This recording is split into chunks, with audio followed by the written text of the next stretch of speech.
The Heart of the Hills by John Fox Jr., Chapter 9. September in the Bluegrass.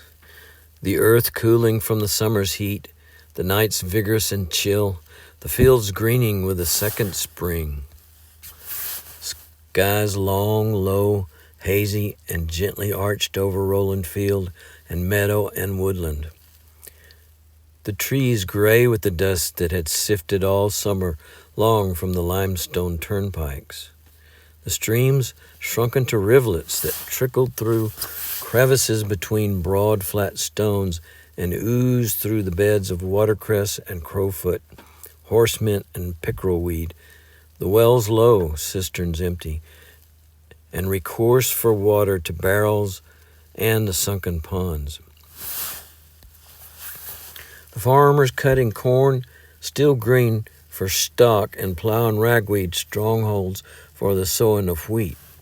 The hemp, an Indian village of gray wigwams, and a time of weeds, indeed the heyday of weeds of every kind, and the harvest time for the king weed of them all. Everywhere his yellow robes were hanging to poles and drying in the warm sun. Everywhere led the conquering war trail of the unkingly usurper.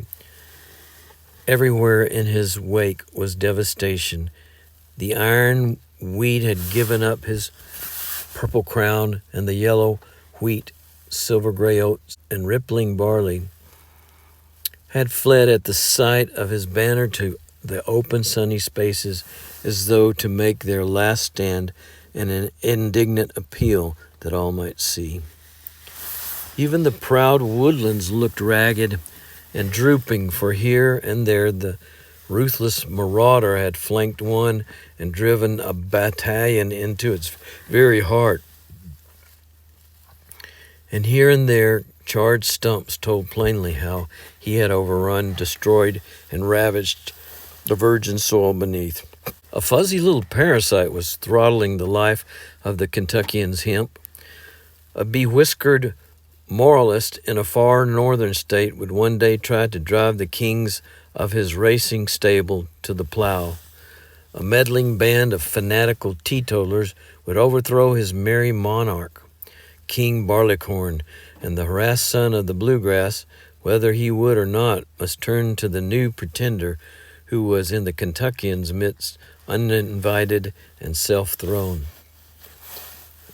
And with King Tobacco were coming his own human vassals that were to prove a new social discord in the land, up from the river bottoms of the Ohio and down from the foothills of the Cumberland, to plant, worm, tend, and fit those yellow robes to be stuffed into the mouth of the world and spat back again into the helpless face of the earth.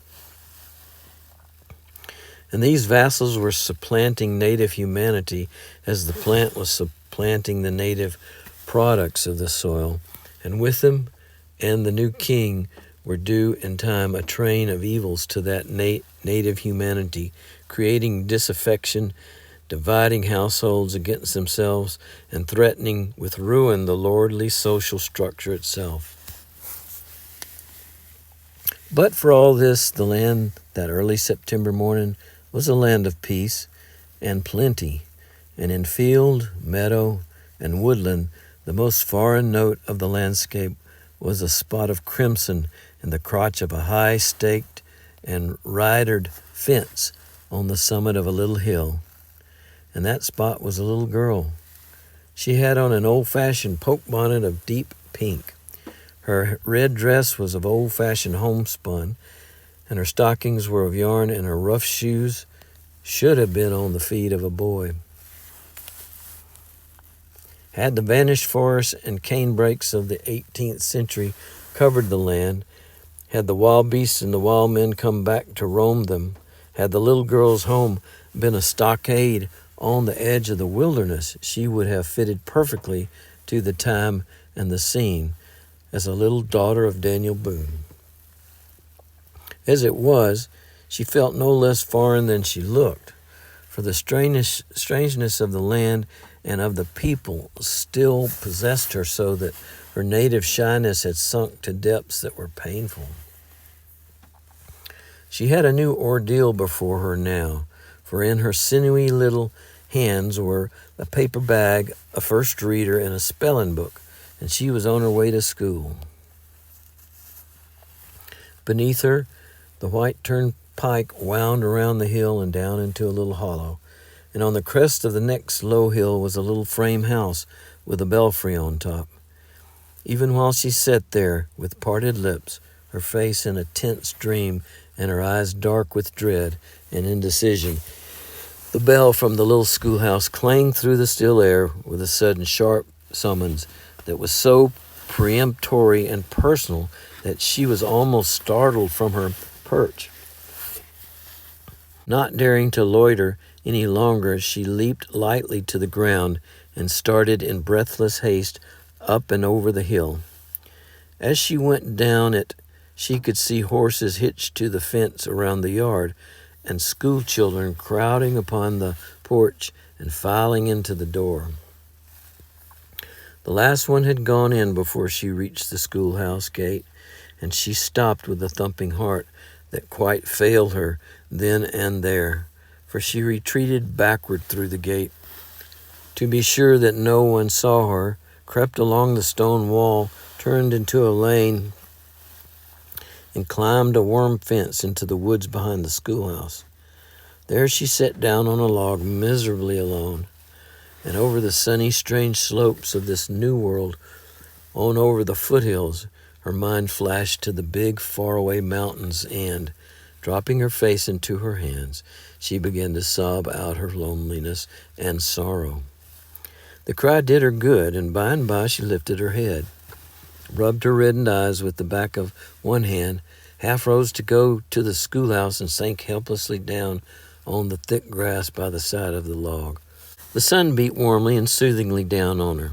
The grass and even the log against her shoulders were warm and comforting, and the hum of insects about her was so drowsy that she yawned and settled deeper into the grass.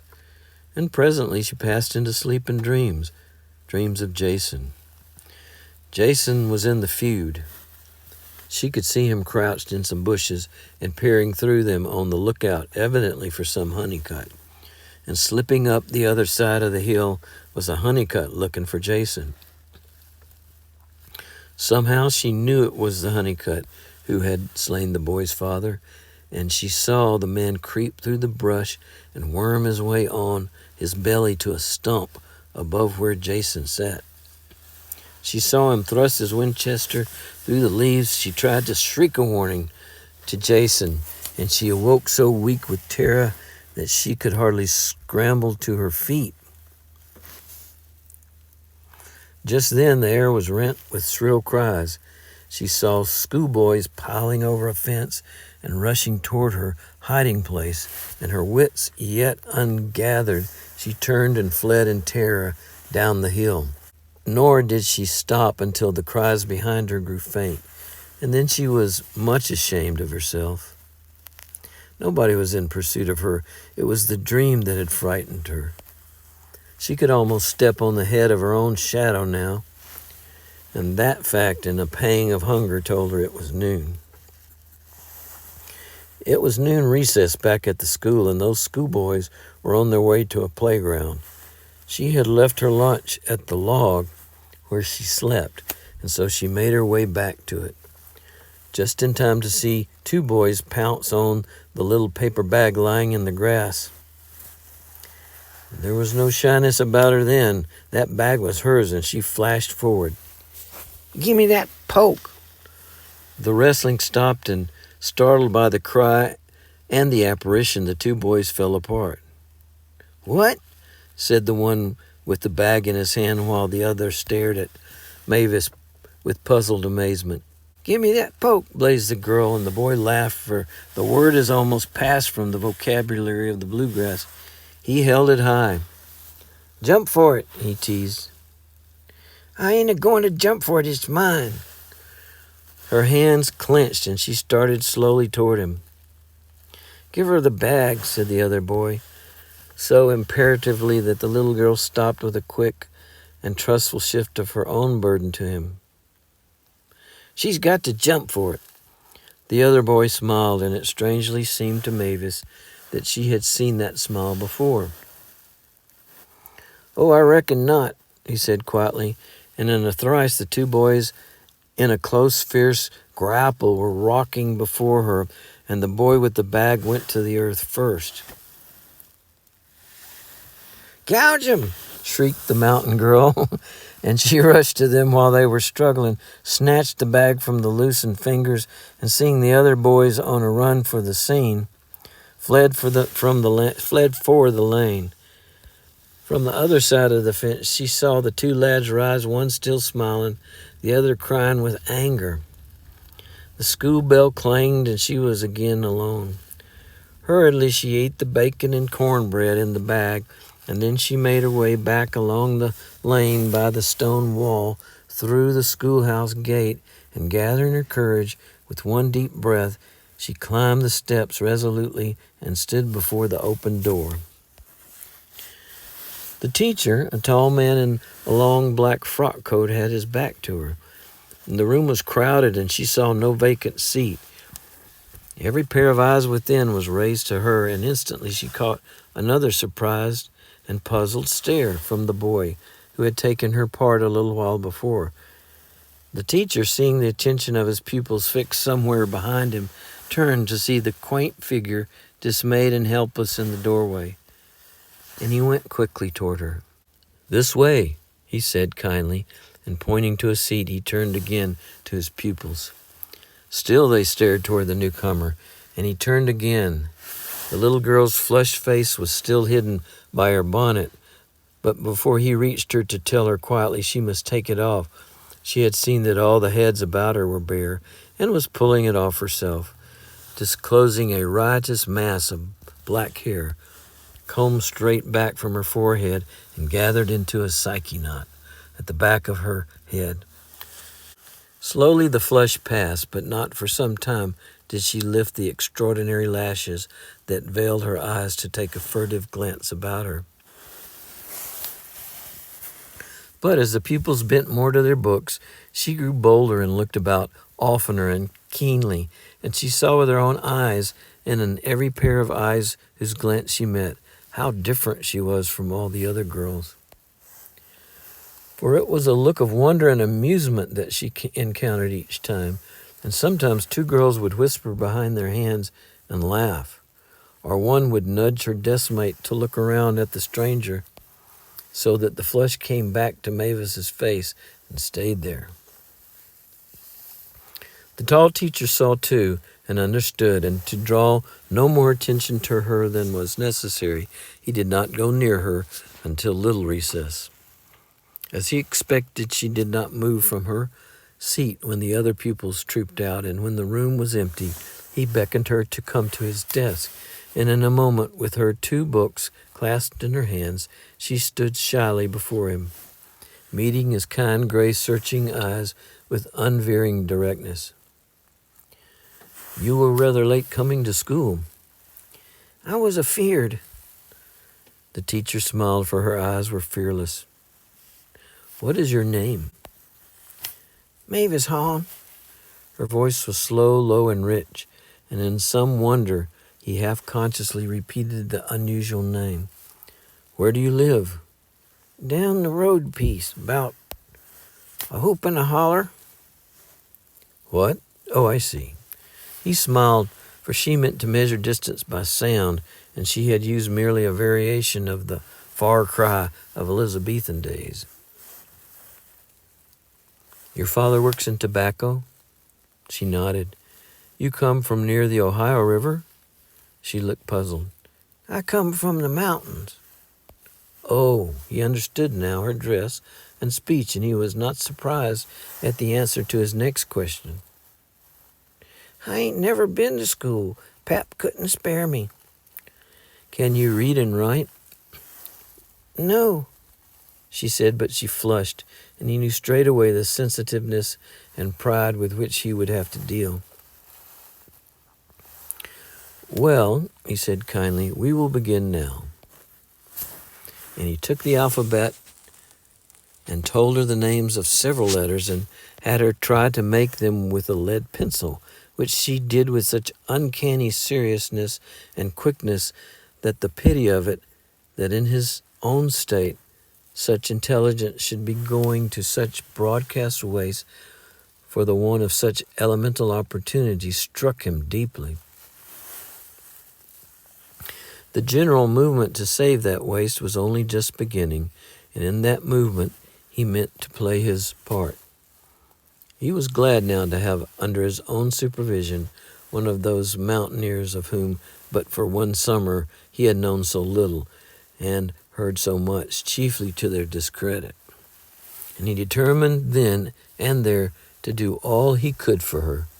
So he took her back to her seat with a copy book and pencil and told her to go on with her work, and that he would go to see her father and mother as soon as possible. "I ain't got no mammy. It's the step-mammy," she said, and she spoke of the woman as of a horse or a cow, and again he smiled. Then, as he turned away, he repeated her name to himself, and with a sudden wonder, turned quickly back.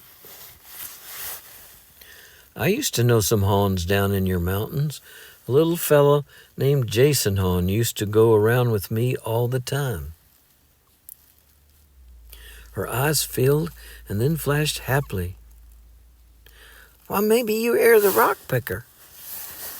"The what?" "The geologist. Jason's my cousin. I wasn't there that summer. Jason's allus talking about you." Well, I guess I am. "Jason's mammy was a honeycut, and she married my daddy, and they run away," she went on eagerly, "and I had to follow 'em." "Where's Jason?" Again her eyes filled. "I don't know." John Burnham put his hand on her head gently and turned to his desk. He rang the bell, and when the pupils trooped back, she was hard at work, and she felt proud when she observed several girls looking back to see what she was doing. And again she was mystified that each face showed the same expression of wonder and something else that curiously displeased her, and she wondered afresh why it was that everything in that strange land held always something that she could never understand. But a disdainful whisper came back to her that explained it all. "Why, that new girl is only learning her ABCs," said a girl, and her desk mate turned to her with a quick rebuke. "Don't. She'll hear you." Mavis caught the latter's eyes that instant, and with a warm glow at her heart looked her gratitude, and then she almost cried her surprise aloud. It was the stranger girl who had been in the mountains, Marjorie. The girl looked back in a puzzled way, and a moment later Mavis saw her turn to look again. This time the mountain girl answered with a shy smile, and Marjorie knew her, nodded in a gay, friendly way, and bent her head to her book. Presently she ran her eyes down the benches where the boys sat, and there was Gray, waiting apparently for her to look around, for he too nodded gaily to her, as though he had known her from the start. The teacher saw the exchange of little civilities, and he was much puzzled, especially when the moment school was over. He saw the lad hurry to catch Marjorie, and the two then turned together toward the little stranger. Both thrust out their hands, and the little mountain girl, so unaccustomed to polite formalities, was quite helpless with embarrassment. So the teacher went over to help her out, and Gray explained. "Marjorie and I stayed with her grandfather, and didn't we have a good time, Marjorie?" Marjorie nodded with some hesitation, and Gray went on. How is he now?" "Grandpa's right pert." "And how is your cousin Jason?" The question sent such a sudden wave of homesickness through Mavis that her answer was choked, and Marjorie understood and put her arm around Mavis's shoulders. "You must be lonely up here. Where do you live?" And when she tried to explain, Gray broke in. "Why, you must be one of our 10. You must live on our farm. Isn't that funny? "And I live further down the road across the pike," said Marjorie. In that great big house in the woods? Yes, nodded Marjorie, and you must come to see me. Mavis's eyes had the light of gladness in them now, and through them looked a grateful heart. Outside, Greg got Marjorie's pony for her. The two mounted, rode out the gate, and went down the pike at a gallop. And Marjorie whirled in her saddle to wave her bonnet back at the little mountaineer. The teacher, who stood near watching them, turned to go back and close up the schoolhouse. I'm coming to see your father, and we'll get some books, and you are going to study so hard that you won't have time to get homesick anymore. I'm coming to see your father, and we'll get some books, and you are going to study so hard that you won't have time to get homesick anymore, he said kindly, and Mavis started down the road, climbed the staked and ridered fence, and made her way across the fields. She had been lonely, and now homesickness came back to her worse than ever. She wondered about Jason, where he was, and what he was doing, and whether she would ever see him again. The memory of her parting with him came back to her, how he looked as she saw him for the last time, sitting on his old nag, sturdy and apparently unmoved, and riding out of her sight in just that way. And she heard again his last words as though they were sounding then in her ears. I'm going to come and get you someday. And since that day she had heard of him but once, and that was lately when Arch Hahn had come to see her father, and the two had talked a long time. They were all well, Arch said, down in the mountains. Jason had come back from the settlement school. Little Aaron Honeycutt had bantered him in the road, and Jason had gone wild. He'd galloped down to town, bought a Colt's 45 and a pint of whiskey, had ridden right up to old Aaron Honeycutt's gate, shot off his pistol, and dared little Aaron to come out and fight. Little Aaron wanted to go, but old Aaron held him back, and Jason sat on his nag at the gate and cussed out the whole tribe and swore he'd kill every dad-blasted one of them, if only to get the feller who shot his daddy. Old Aaron had behaved mighty well, and he and old Jason had sent each other word that they would keep both the boys out of trouble. Then Arch had brought about another truce, and little Jason had worked his crop and was making a man of himself. It was Arch Hahn who had insisted that Mavis herself should go to school, and had agreed to pay all her expenses, but in spite of her joy at that, she was heartbroken when he was gone, and when she caught her stepmother weeping in the kitchen, a vague sympathy had drawn them for the first time a little nearer together. From the top of the little hill, her new home was visible, across a creek and by the edge of a lane. As she crossed a footbridge and made her way noiselessly along the dirt road, she heard voices around a curve of the lane, and she came upon a group of men leaning against a fence. In the midst of them was her father, and they were arguing with him earnestly, and he was shaking his head. Them toll gates ain't a-hurtin' me none, she heard him drawl. I don't understand this business, and I hain't a-going to get mixed up in it. Then he saw her coming, and he stopped, and the others looked at her uneasily, she thought, as if wondering what she might have heard. Go on home, Mavis, he said shortly, and as she passed on, no one spoke until she was out of hearing. Some mischief was afoot, but she was not worried, nor was her interest aroused at all. A moment later, she could see her stepmother seated on her porch and idling in the warm sun. The new home was a little frame house, neat and well built. There was a good fence around the yard and the garden, and behind the garden was an orchard of peach trees and apple trees. The house was guttered, and behind the kitchen was a tiny grape arbor, a hen house, and a cistern, all strange appurtenances to Mavis. The two spoke only with a meeting of the eyes, and while the woman looked her curiosity, she asked no questions, and Mavis volunteered no information. Did you see Steve a-talking to some fellers down the road? Mavis nodded. Did you hear what they was talking about? Something about the toll gates. The long silence followed. The teacher said he was coming over to see you and Pat. What for? I don't know. After another silence, Mavis went on. The teacher is that rock pecker Jason was always a-talking about. The woman's interest was aroused now, for she wondered if he were coming over to ask her any troublesome questions. Well, ain't that queer?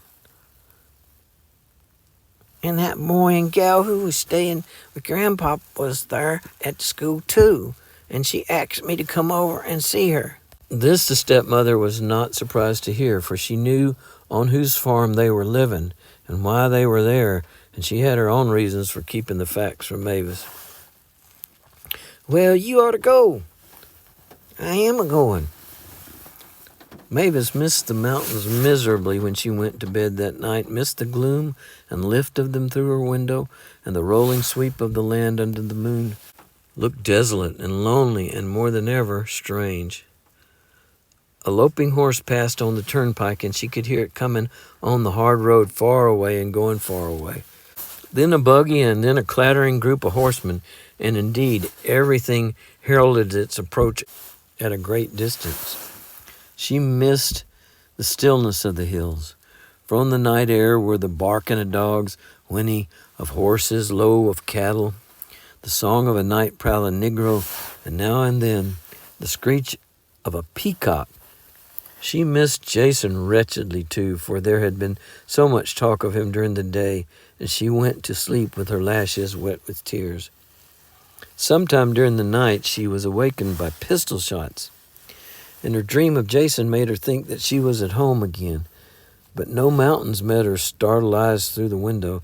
Instead, a red glare hung above the woods. There was the clatter of hoofs on the pike, and flames shot above the tops of the trees.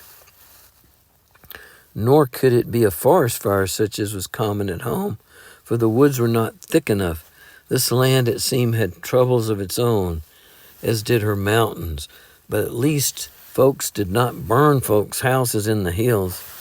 End of chapter.